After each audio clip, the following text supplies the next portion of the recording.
आज की इस कहीं हम भूल न जाए इस अभियान के अंतर्गत आयोजित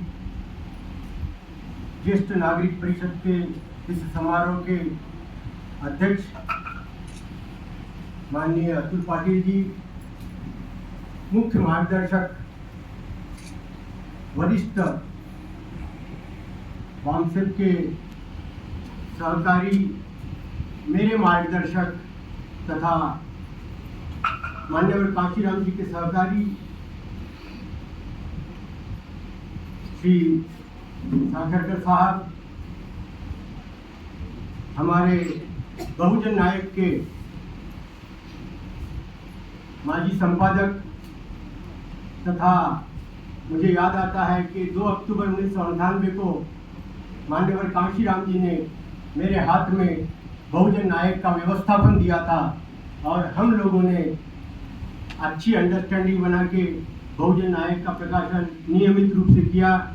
ऐसे हमारे मार्गदर्शक श्री भीमराव वैद्य जी, हमारे श्री ढोंगड़े साहब और हमारे साथी वरिष्ठ मार्गदर्शक श्री एच.के. मेश्राम साहब। साथियों, जब मैं यहाँ पर सामने देख रहा हूँ तो यह ज्येष्ठ नागरिक परिषद है और यहाँ पर मुझसे भी कई ज्येष्ठ दिख रहे हैं। तो मेरी ऐसी अवस्था हो गई है कि मैं शिक्षकों के बीच में एक विद्यार्थी को खड़ा कर दिया है और उसको भाषण देने को कहा गया है। तो वो अवस्था मेरी हुई है, लेकिन चूंकि आप सभी ने यहाँ पर मुझे आमंत्रित किया है तो मैं अपनी बात यहाँ पर रखूँगा। और चूंकि ये कहीं हम भूल न जाए इस अभियान के अंतर्गत है, तो मैं जो काशीराम जी की जो मूवमेंट है उसको एक ब्रीफ में आपके समक्ष रखने का प्रयास करूंगा।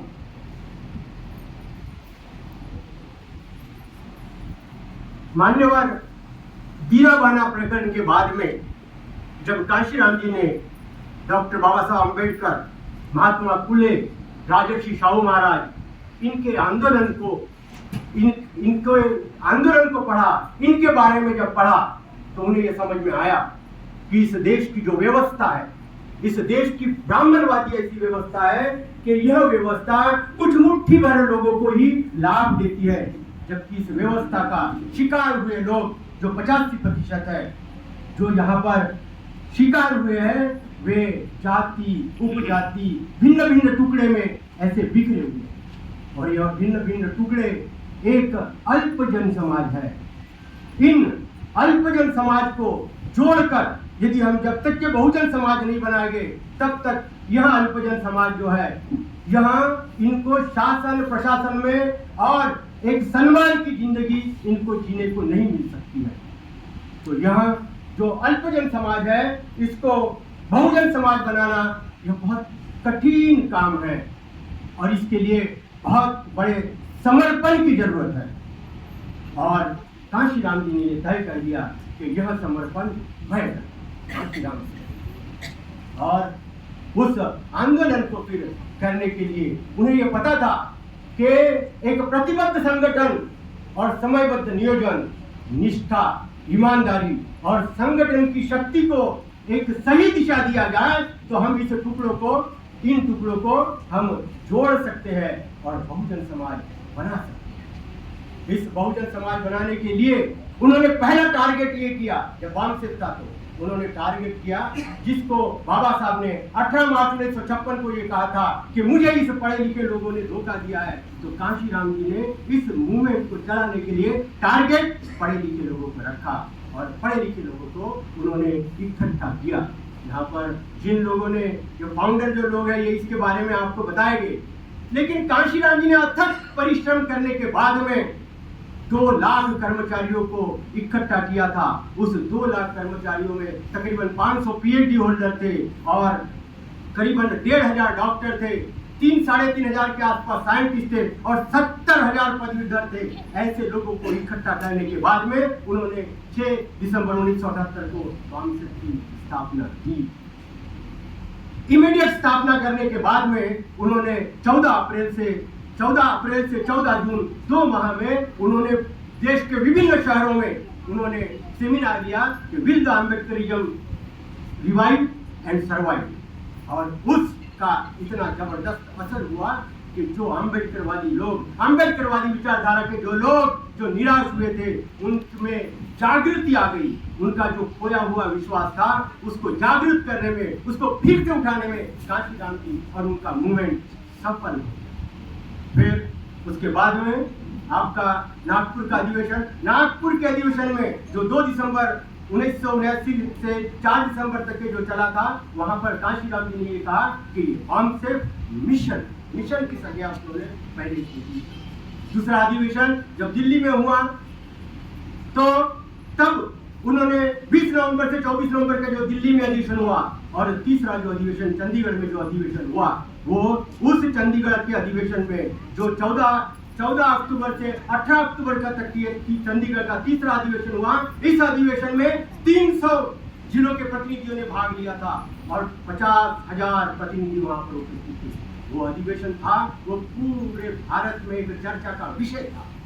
और वो अधिवेशन होने के बाद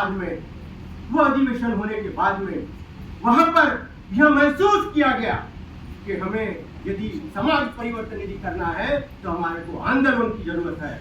और आंदोलन तो चूंकि बामसेफ जो था नॉन रिलीजियस, नॉन पॉलिटिकल और non religious, non education, non political था, तो उन्होंने और समाज परिवर्तन करने के लिए आंदोलन की जरूरत है, इसलिए उस वक्त 6 दिसंबर 1981 को डीएस कोड की स्थापना की गई। डीएस कोड की स्थापना जब की गई, जैसे बामसेफ स्थापना करने के वक्त में कांशीराम जी ने टारगेट रखा था पढ़े लिखे लोग।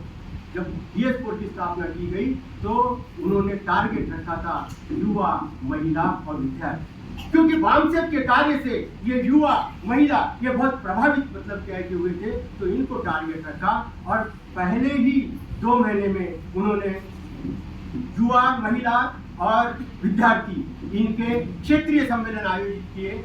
ऐसे जगह मेरे ख्याल से 15-20 क्षेत्रीय सम्मेलन करने के बाद में, जिसका एक सम्मेलन नागपुर में भी 12 जनवरी 1982 को धनवटे रंग मंदिर में हुआ था। उस अधिवेशन में मैं वहां पे था। और इस प्रकार से काफी ये क्षेत्रीय सम्मेलन लेने के बाद में उन्होंने 26 और 27 फरवरी 1982 को दिल्ली के कॉन्स्टिट्यूशन क्लब में एक बहुत बड़ा विद्यार्थी, युवा और महिला का सम्मेलन दिया।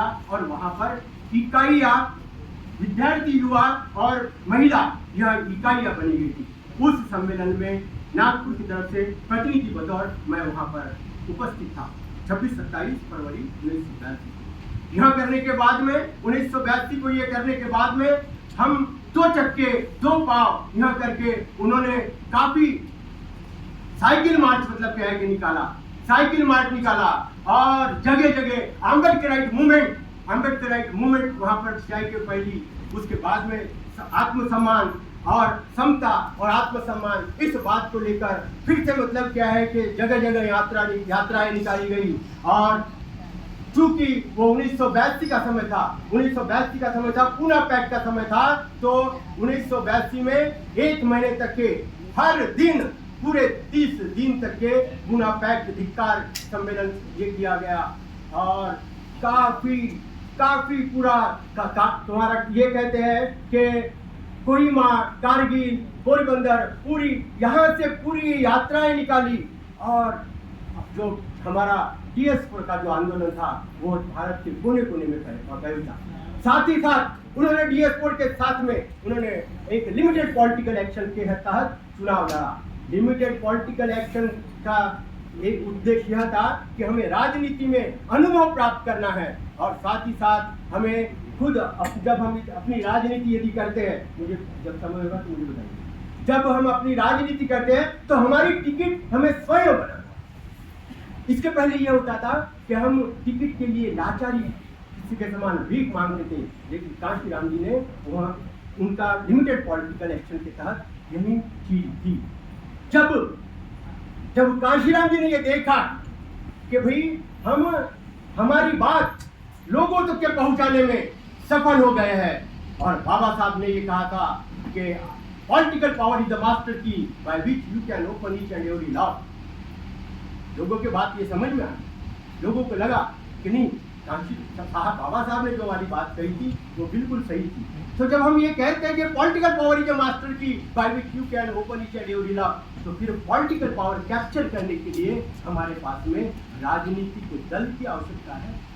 और काशीराम जी का जो साइंटिस्ट माइंड था वो बराबर ये देखता था कि सही समय पे किस हथियार का इस्तेमाल करना है, और लोगों की चाहत और लोगों की जो चाहत है और हमारा जो समाज परिवर्तन का जो आंदोलन है उसको हमारे को डेस्टिनेशन तक के पहुंचना है। तो उन्होंने फिर 14 अप्रैल 1984 को बहुजन समाज पार्टी की स्थापना की। जिस दिन बहुजन समाज पार्टी की स्थापना की उसी दिन काशीराम जी ने जो दैनिक दिल्ली से बहुजन टाइम्स हिंदी और बहुजन टाइम्स अंग्रेजी यह भी दिल्ली से प्रकाशित किया। उसके 15 दिन पहले ही आई थिंक 30 मार्च 1984 को बहुजन टाइम्स नागपुर से प्रकाशित होना शुरू हो गया था। तो एक तरफ में मीडिया भी और एक तरफ में वहाँ पे बहुजन समाज पार्टी की स्थापना की। मैंने आपको पहले बताया कि जब बॉम्ब से स्थापन किया तो पढ़े लिखे लोग टारगेट, जब DS फोर्स स्थापन किया तो युवा महिला विद्यार्थी टारगेट, और जब काशीराम जी ने बहुजन समाज पार्टी की स्थापना की तो उनका टारगेट था पिछड़ा वर्ग। इसलिए 14 अप्रैल 1984 को बहुजन समाज पार्टी की स्थापना करने के बाद उन्होंने इमीडिएट 22 जून से 24 जून तक के लाल किला के दिल्ली में बहुजन समाज पार्टी का अधिवेशन दिया, और उस अधिवेशन का ये नारा था कि संपूर्ण सामाजिक परिवर्तन और आर्थिक मुक्ति, यह उनका उस वक्त का नारा। और एकदम जून के बाद में ही उन्होंने 1 अगस्त से तो 14 अगस्त तक के दिल्ली में उन्होंने मंडल आयोग लागू करो वरना कुर्सी खाली करो, ये जेल भरो आंदोलन। यह जब जेल भरो आंदोलन उन्होंने किया उसका इतना बड़ा प्रतिसाद मिला, तो बहुत से जो बहुजन समाज के जो लोग, खास करके पिछड़े वर्ग के जो लोग थे, उनको यह चीज पता नहीं थी कि ये क्या चीज है। ये हमारी वास्तविकता है कि मंडल आयोग के बारे में जो वो पिछड़े वर्ग के लिए था, लेकिन पिछड़े वर्ग के बहुत से लोगों को उसकी जानकारी नहीं थी। उसको उसकी जानकारी देने के लिए यह शेड्यूल कास्ट का ही और शेड्यूल ट्राइब का जो लोग है यह उन्होंने उनको जानकारी दी। तो जब काशीराम जी ने 1 अगस्त से 14 अगस्त तक के जब जेल भरो आंदोलन किया वो बहुत सफलता हुआ। अब आप ये देखिएगा कि वो किस प्रकार से आंदोलन करते थे। 1 से 14 ये हुआ, फिर उन्होंने 15 अगस्त से आगे में सीधा उन्होंने ये दिया कि हमें वहाँ पर 37 साल होने के बावजूद भी यह बहुजन समाज लाचार और गुलाम क्यों है, यह उन्होंने पूरे तरह में चर्चा सत्र दी। तो इसमें उन्होंने ज़्यादा से ज़्यादा टारगेट जो रखा पिछड़े वर्ग का इसलिए रखा कि ये पिछड़े वर्ग को हमें बताना है कि तुम्हारी शासन प्रशासन में क्या भागीदारी है, और उसके कारण जो पिछड़े वर्ग का जो समुदाय था ये बहुजन समाज पार्टी की तरफ में आकर्षित। इसी बीच में इलेक्शंस आ गया। नवंबर 84 को इलेक्शन डिक्लेयर हो गए।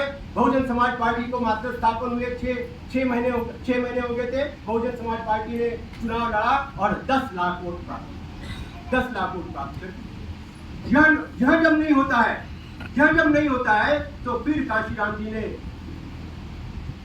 85 में आप 5 पूरे सिंपोजियम आरक्षण समर्थन संगोष्ठी जिसको हम कहते हैं, आरक्षण भागीदारी का विषय है। यह 5 बड़े सिंपोजियम और 500 संगोष्ठियां उन्होंने पूरे देश में आयोजित की। उसी दरमियान यह जो 85 में बिजनौर का चुनाव है। बिजनौर का जब चुनाव आया तो मैं आपको ये वाली बात पता नहीं अभी कितने लोगों को यहाँ पर पता है। तो बिजनौर का चुनाव जब आया तो एक तरफ में ये बिजनौर का उपचुनाव था, 16 दिसंबर 1985 को उपचुनाव था। और जैसे कि मतलब मुझे अभी आज एक थोड़ा सा जब गोसावी साहब ने जब अपनी बात रखी तो मुझे थोड़ा सा ये स्ट्राइक हो गया। बिजनौर के उपचुनाव में एक तरफ में राजीव गांधी जो 414 सीटों लेकर जो प्रधानमंत्री बना हुआ है, दूसरी तरफ में विपक्ष। तो बिजनौर का वहां पर चुनाव, वहां पे कांग्रेस की तरफ से मीरा कुमार थी और संयुक्त विपक्ष पार्टी का उम्मीदवार रामविलास पासवान थी, संयुक्त पार्टी, और तीसरी तरफ में बहुजन समाज पार्टी। बहुजन समाज पार्टी को बने 18 माह 17-18 माह हो रहे हैं, लेकिन पूरे देश की निगाह यहाँ बिजनौर पे है। और साहब तो जो थे, साहब तो ये मौके का कैसा फायदा लेना है ये पूरा वो जानते थे। उन्होंने देखा कि भला ही हमारी पार्टी को ये 18 माह हो गए, लेकिन हमारे को ये चुनाव जो है जोर शोर से लड़ना है, और उन्होंने जोर शोर से चुनाव लड़ने का मन बना लिया था। लेकिन 14 अप्रैल 1984 को बहुजन समाज पार्टी की स्थापना करने के बाद में, बहुजन समाज पार्टी की स्थापना करने के बाद में ऐसा हुआ कि साहब को आर्थिक सहयोग मिलना कुछ कम हुआ। आर्थिक सहयोग मिलना जब कम हुआ तो उस वक्त वहां पर 39,000 रुपए का कर्जा बहुजन समाज पार्टी के ऊपर में था, और जो कूपन छापे थे उसके भी पैसे देने को ये नहीं थे। तो कांशीराम जी ने एक अपील कम चेतावनी निकाली, जानते होंगे, और वो जो अपील थी, उस अपील पे कांशीराम जी की साइन दस्तखत कर और उन कार्यकर्ताओं को मतलब दिए गए थे। उन्होंने अपील ये की थी कि मुझे यहाँ चुनाव बहुजन समाज पार्टी को जोर शोर से लड़ना है, और इसके लिए 5 लाख रुपए और 5,000 कार्यकर्ता चाहिए। और उन्होंने कहा ना समयबद्ध नियोजन, तो उन्होंने ये कहा था कि अप्रैल थी 1 दिसंबर 1985 की अपील, जिसमें साहब की खुद की दस्तखत है। वहाँ पर वो कह रहे हैं कि मुझे 12 दिसंबर से 16 दिसंबर तक के 5 दिन में 5 लाख कार्यकर्ता और 5 लाख रुपए यदि नहीं मिले तो कांशीराम 18 दिसंबर को इस्तीफा देगा और मिशन से, क्योंकि हम जब चाहते हैं समाज परिवर्तन, तो समाज परिवर्तन ये कोई पूर्णिमा और अमावस्या में काम करने वाली बात नहीं है, ये 7x24 वाला हिसाब है। और जब 7x24 जब काम करना है तो धन की आवश्यकता रहती है, ये वाली बात आप जानिएगा। और जब वहाँ पर लोग गए, कांशीराम जी के हाथ में खुद वहाँ पर पैसे देना पड़ता था कि आपने कितने पैसे मतलब ले आए हो, कितने कार्यकर्ता ले आए हो, और सब वो दिया था। मैं भी वहाँ पे रीवा से गया था बिजनौर में, और मैंने साहब के पास में पैसे दिया, कार्यकर्ता भी हम लोग मतलब लेके गए थे। हमने बहुत ही अच्छे तरीके से वो चुनाव लड़ा, और उस चुनाव में जहाँ पर सिर्फ हमारे आपको 18 महीने हो गए थे, तो वहाँ पर मीरा कुमार को 1,28,000 वोट मिले थे, और आपका जो संयुक्त विपक्ष का उम्मीदवार थे रामविलास पासवान, उनको 1,22,000 वोट मिले थे। हमको 61,506 वोट मिले थे। जीतने वालों की ज्यादा चर्चा नहीं थी, लेकिन जो बहुजन समाज पार्टी जो सिर्फ 18 माह पहले स्थापन हुई थी, उसने 61,506 वोट पाए, तो सब सुर्खियां उसके तरफ में थी। हमारे लोगों का बहुत ज्यादा उत्साह बढ़ा हुआ था, और कांशीराम जी बहुत पसंद। तो कांशीराम जी का ये इस प्रकार से यह क्या है कि कारवा चला। उसके बाद में जो हमने मतलब कहा था कि जो हमें पिछड़े वर्ग को आकर्षित करने का जो प्रयास किया था, उसका असर हमें ये मिला कि 1989 में जब चुनाव हुआ तो हमारे 3 संसद सदस्य चुन के आए थे। 3 संसद सदस्य चुन के आए थे, जहाँ पर 2 उत्तर प्रदेश से थे और एक पंजाब से था। अब वहां पर हम गवर्नमेंट आ गई। हम गवर्नमेंट ये आ गई थी कि कांग्रेस गिर गई थी। कांग्रेस को 197 सीटें मिली थी, और जनता दल को 143 सीटें मिली थी, बीजेपी को 85 सीटें मिली थी, और लेफ्ट फ्रंट को 53 सीटें मिली थी। तो वीपी सिंह को ये दोनों का समर्थन मिलने के बावजूद भी उनको फिर से मार्जिनली उनकी मेजॉरिटी आ रही थी। 272 सीटें चाहिए थी, 280 आते थे। तो हमारे 3 लोगों का इतना इम्पोर्टेंट था कि जो 50 के बराबर था। तो जब वीपी सिंह ने हमारे को समर्थन मांगा, तो कांशीराम जी ने कहा कि मैं आपको समर्थन दूंगा, मेरी 3 शर्तें हैं।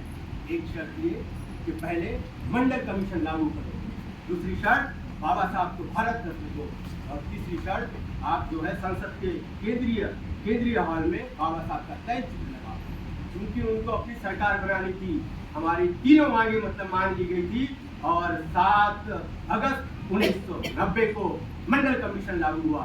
तो कांशीराम जी का पूरा इस प्रकार था, यदि मंडल आयोग यदि लागू हुआ है तो उसके लिए किया गया वातावरण और जो हमने प्रेशर लाया था वीपी सिंह के ऊपर में, उसके वजह से मंडल आयोग लागू हुआ है। आप भी हमारी बात मान लीजिएगा कि मंडल आयोग यदि कहीं लागू हुआ है तो वो सिर्फ बहुजन समाज पार्टी की तरफ से ही लागू, बहुजन समाज पार्टी की तरफ से।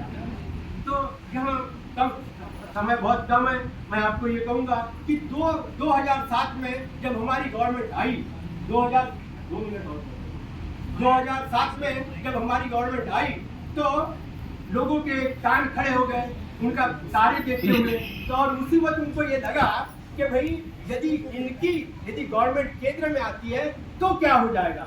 और पूरे जो राजनीतिक दल है, पूरे मनवादी दल है, वो कॉन्स्पिरेसी वो करने लगे, जो कॉन्स्पिरेसी आज तक की चली आ रही है। आपको ये पता है, आज भी ये पता है। फिर लोग जब चुनाव आते हैं तब एक ऐसी कॉन्स्पिरेसी आती है, जैसे पिछले वक्त में आई थी तो संविधान को रोका है। फिर 2029 में आएगा चुनाव, फिर कुछ ना कुछ कॉन्स्पिरेसी आएगी और हमारे लोग ऐसे गुलमुल हो जाएंगे। ये आप हमारे लोग सोचने लगे नहीं कांग्रेस ला दो। अरे आप अपनी ताकत कब बनाओगे? जब तक कि आप अपनी ताकत नहीं बनाओगे बहुजन समाज पार्टी का आप उसी को ताकतवर नहीं करोगे, आप परिवर्तन नहीं हो सकते। जाते जाते कांशीराम जी की आज स्मृति है। मैं आपको बताता हूँ कि कांशीराम जी का जो हमारे कार्यकर्ताओं के साथ में कि कैसा व्यवहार रहता था, कैसा अपनापन रहता था।